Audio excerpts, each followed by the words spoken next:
नमस्कार दोस्तों, मैं अजीत कुमार। आज हम पढ़ने जा रहे हैं भारत के संविधान की 12 अनुसूचियों के बारे में। तो सबसे पहले हम जानते हैं कि मूल संविधान में भारत के संविधान में कितनी अनुसूची थी। तो मूल संविधान में भारत में 8 अनुसूची थी, लेकिन अभी वर्तमान में 12 अनुसूची है। जो संविधान संशोधन के तहत 4 अनुसूची समय समय पर जोड़ा गया। पहले 8 था, अब 12 है, तो 4 अनुसूची जोड़ा गया। आपको बता दें, आर्टिकल 368 अनुच्छेद 368 के तहत संविधान का संशोधन किया जाता है। और तो स्टार्ट करते हैं पहले अनुसूची से। पहली अनुसूची में भारतीय संघ के कुल राज्य एवं कुल केंद्र शासित प्रदेश का उल्लेख मिलता है। यानी कुल हमारे भारत में अभी 28 राज्य हैं और 8 केंद्र शासित प्रदेश, तो उसका उल्लेख भारत के संविधान की प्रथम अनुसूची में मिलता है।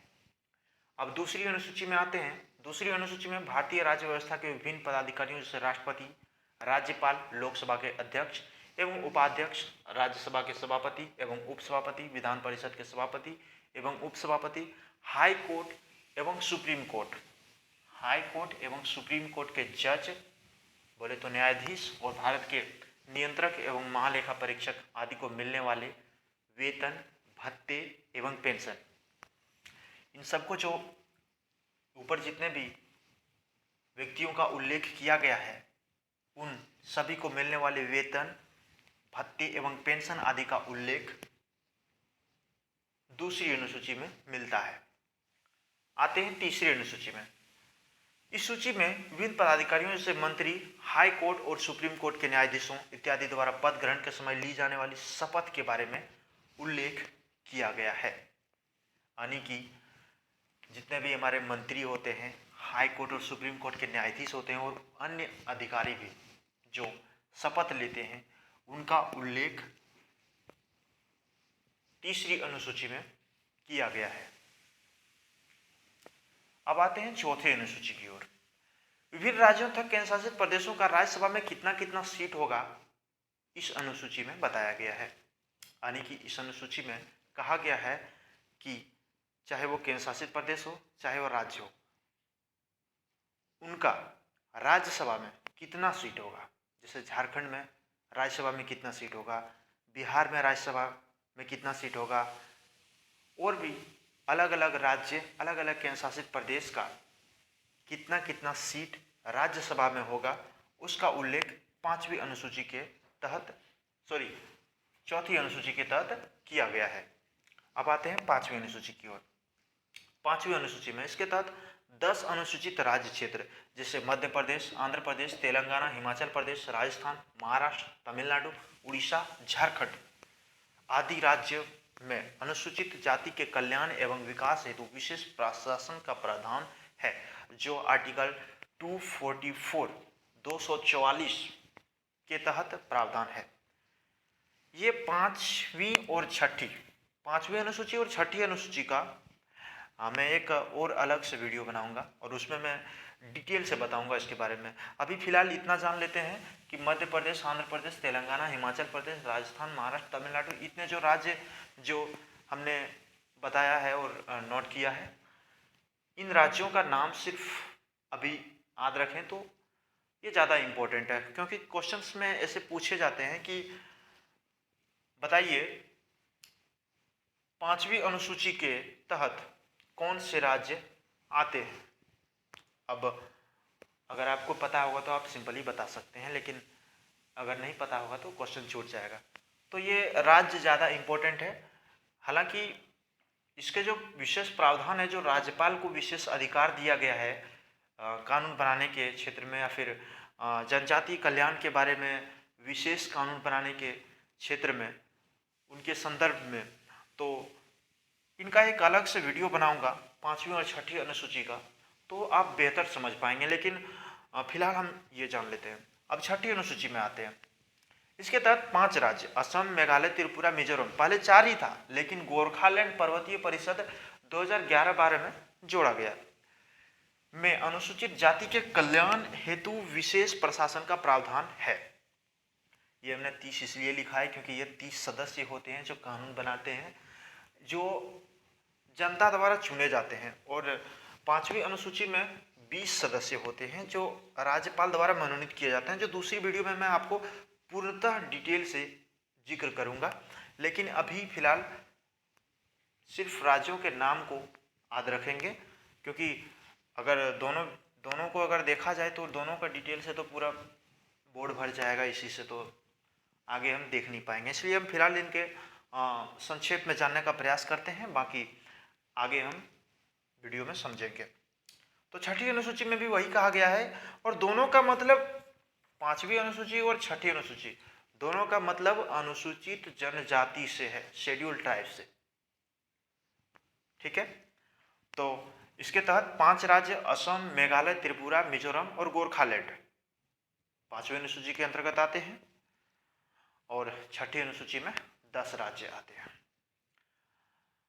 अब सबसे इंपॉर्टेंट हमारा है 7वीं अनुसूची। 7वीं अनुसूची में हम जानेंगे सरकार की शक्तियों के बंटवारे के बारे में। तो इस अनुसूची में केंद्र सरकार एवं राज्य सरकार के शक्तियों के बंटवारे एवं सरकारों द्वारा शुल्क एवं कर लगाने के अधिकार के बारे में उल्लेख है। अर्थात सरकार जो कर लगाते हैं, टैक्स लगाते हैं, शुल्क लगाते हैं, और केंद्र सरकार एवं राज्य सरकार की जो शक्तियां होती है उनके बंटवारे के बारे में उल्लेख 7वीं अनुसूची में किया गया है। ये 7वीं अनुसूची में शक्ति के बंटवारे का मतलब क्या हुआ? मतलब शक्ति का बंटवारे का मतलब हो गया कानून बनाना। केंद्र सरकार कौन सा कानून बनाएगा, राज्य सरकार कौन सा कानून बनाएगा, दोनों सरकार मिलकर कौन सा कानून बनाएगा, इसका जिक्र 7वीं अनुसूची में किया गया है। तो सबसे पहले हम जानते हैं कि केंद्र एवं राज्य सरकार द्वारा बनाए गए कानून 3 प्रकार के सूची के अंतर्गत आते हैं, और संघ सूची, राज्य सूची, समवर्ती सूची। तो ये जो सरकार जो कानून बनाते हैं, चाहे वो केंद्र सरकार हो चाहे वो राज्य सरकार हो, ये जो दोनों सरकार कानून बनाएंगे वो मुख्यतः क्या वो 3 सूची ही होगा। वो 3 सूची के अंतर्गत आते हैं। वे सूची कौन कौन से हैं? संघ सूची, राज्य सूची, समवर्ती सूची। तो पहले हम शुरुआत करते हैं संघ सूची से। इस सूची के तहत सिर्फ केंद्र सरकार कानून बना सकते हैं। याद रहे, संघ सूची के अंतर्गत सिर्फ केंद्र सरकार कानून बना सकेंगे, इसमें राज्य सरकार का कोई हस्तक्षेप नहीं होगा। पहले जिस समय मूल संविधान था उसमें 97 विषय था, और अभी वर्तमान में ये 100 विषय हो गए हैं, मतलब विषय बढ़ा दिए गए। अब ये विषय क्या है? विषय का मतलब होता है कि जो कानून बन रहा है वो किस विषय से संबंधित है। अभी जैसे मान लीजिए किसान आंदोलन हो रहा है, तो सरकार ने किसानों के लिए एक नया कानून लाया। अब वो कानून कौन बनाया है? केंद्र सरकार बनाया है।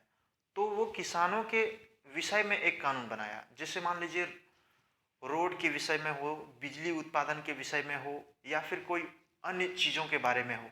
तो अन्य विभागों से संबंधित जो विषय होते हैं उसी को सब्जेक्ट उन्हीं को बोला जाता है, और उसी के तहत जो है 97 विषय 100 विषय कर दिए जाते हैं। ठीक है, अभी अलग अलग विषय का जिक्र पूरी डिटेल में तो अभी जानना ही नहीं है हमें, क्योंकि इतना हमें पढ़ना ही नहीं है, बस इम्पोर्टेंट हम देखेंगे क्या है। तो इसमें 97 विषय पहले थे, अभी वर्तमान में 100 विषय है। दूसरे हैं राज्य सूची। राज्य सूची के तहत राज्य सरकार कानून बनाती है, पर ध्यान रहे अगर मामला राष्ट्र हित की हो तो केंद्र सरकार भी कानून बना सकती है। संघ सूची में राज्य सरकार कानून नहीं बना सकती है, लेकिन राज्य सूची में केंद्र सरकार कुछ विशेष मामलों में कानून बना सकती है अगर वह राष्ट्र हित में हो तब, अन्यथा प्रायः तो राज्य सूची में राज्य सरकारी कानून बनाएंगे। अब आते हैं लास्ट समवर्ती सूची की ओर। इस सूची के तहत केंद्र एवं राज्य के दोनों सरकार कानून बना सकती है, परंतु कानून का विषय समान होने पर तथा उस कानून पर दोनों सरकारों के विवाद होने पर केंद्र सरकार का कानून मान्य होगा, राज्य सरकार का कानून मान्य नहीं होगा, वो स्वतः ही समाप्त हो जाएगा। कैसे? जैसे मान लीजिए समवर्ती सूची के अंतर्गत कोई कानून बनता है, अब वो कानून केंद्र सरकार भी बना दे, पहले राज्य सरकार ने बनाया, अब केंद्र सरकार भी बना दे, तो कंडीशन क्या बनेगा? केंद्र सरकार का कानून मान्य होगा और राज्य सरकार का कानून, केंद्र सरकार का कानून प्रभाव में आते ही वो राज्य सरकार का कानून रद्द हो जाएगा। तो इसके तहत पूर्व में 47 विषय थे, अभी वर्तमान में 52 विषय हैं, और राज्य सूची में पूर्व में आपका 66 विषय थे और वर्तमान में 61 है। तो ये विषय आप बस याद कर लें कि विषय कितना कितना था, यही इंपॉर्टेंट है। एक बार फिर बता दूं मैं आपको, विषय का मतलब ये हुआ कि किस चीज से मतलब रखता है कानून, किस क्षेत्र से मतलब रखता है कानून, वही विषय कहलाते हैं। हमने बताया आपको, जैसे बिजली उत्पादन के बारे में अगर कानून बनाना हो तो वह विषय किसके अंतर्गत आते हैं ये देखा जाएगा। अगर वे विषय केंद्र सरकार के अंतर्गत आते हैं तो केंद्र सरकार कानून बनाएंगे, राज्य सरकार के अंतर्गत आते हैं तो राज्य सरकार कानून बनाएंगे। अगर समवर्ती सूची के अंतर्गत आते हैं तो दोनों सरकारें कानून बना सकती है, इसमें कोई ज़्यादा है नहीं। हम पूरे संविधान को देखेंगे और पूरे संविधान को पढ़ेंगे, आप बस बने रहिएगा। ये सिर्फ भारत के संविधान की 12 अनुसूचियों का भी पहला पार्ट है, जिसमें हमने 7वीं अनुसूची तक कवर किया। अब दूसरी वीडियो में हम बाकी का जो अनुसूचियां हैं उसको पढ़ेंगे और उसके बारे में हम पूर्णतः जानेंगे। तो फिलहाल यहीं तक हमारा क्लास रहेगा। और हाँ, भारत का संविधान पूर्ण विस्तार से पढ़ने का अगर आपको इच्छा है तो आप चैनल को सब्सक्राइब कर लें, और आगे की वीडियो में हम बताएंगे कि भारत के संविधान की न सिर्फ अनुसूचियां बल्कि अनुच्छेद और उनके विभिन्न भाग के बारे में, जैसे मौलिक अधिकार हो गया, आपका राष्ट्रपति, राज्यसभा के सभापति, उपसभापति, इनका कार्यान्वयन और चुनाव, उनके कार्य प्रणाली इत्यादि के बारे में हम जानेंगे विस्तार से अगले वीडियो में।